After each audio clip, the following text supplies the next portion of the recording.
c'est la musique de Perry Mason. Voilà, c'est l'homme de fer. Oui. Voilà, Raymond Burr. Bravo, bonne réponse. C'était plus l'homme de fer, Ouais, si c'était c'était plus, Perry ouais. Mason.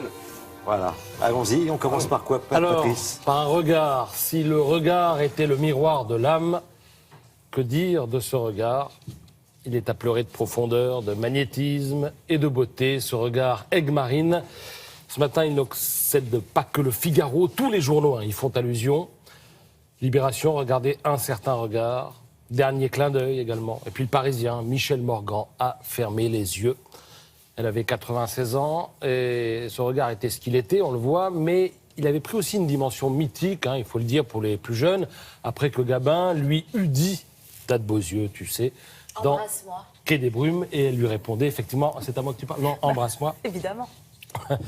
Dans le film donc de Marcel Carné qui date de 1938. Alors 70 films, un César d'honneur, un Lion d'or, un prix d'interprétation à Cannes. Simple et classe comme Michel Morgan, le titre dans le Figaro, une femme française. Voilà, c'est un titre simple et classe, mais qui veut tout dire. Michel Morgan disait que des milliers de gens, en fait, lui disaient en permanence « T'as de beaux yeux », tu sais, quand il l'a croisée, et qu'elle aimait ça, elle ne s'en lassait pas. Et elle avait même prévu ce qui se passerait aujourd'hui, c'est-à-dire, regardez, les plus beaux yeux du cinéma français se sont fermés à jamais. Est-ce que tu crois que quand je disparaîtrai, ils écriront ça, ils, les journalistes? Eh bien oui, ils l'ont fait.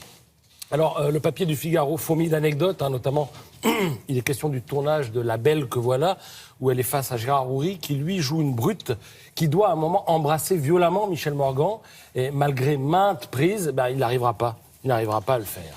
Alors, elle était née un 29 février d'une année bissextile, 1920, donc c'est peut-être pour ça qu'elle vieillissait moins vite que les autres, 4 fois moins vite que les autres.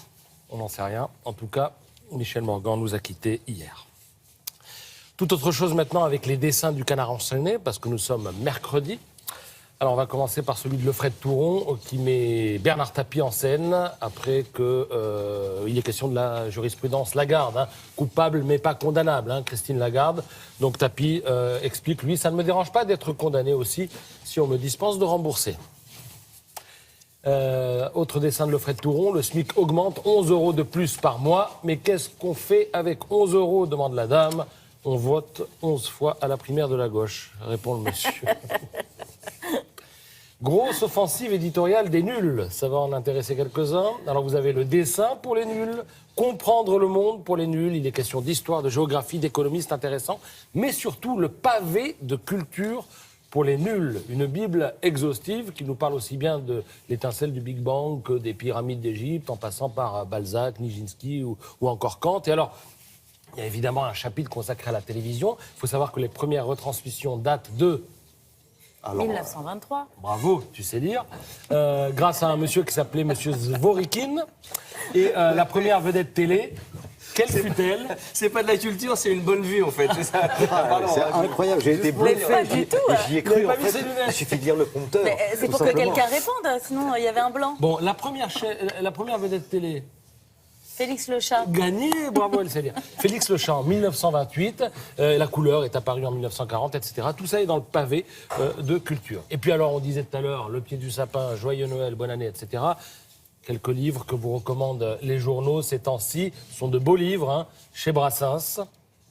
U2, 40 ans de rock. L'un des trois n'est pas chanteur. Non, les trois sont chanteurs parce que Delon, il a fait comme le il a cinéma. chanté. Donc voilà. À C'est vrai. chanter. Le Delon est magnifique, il y a une richesse iconographique dans ce livre qui est étonnante. On le voit dans tous les films qu'il a tournés, donc de tout jeune à tout contemporain.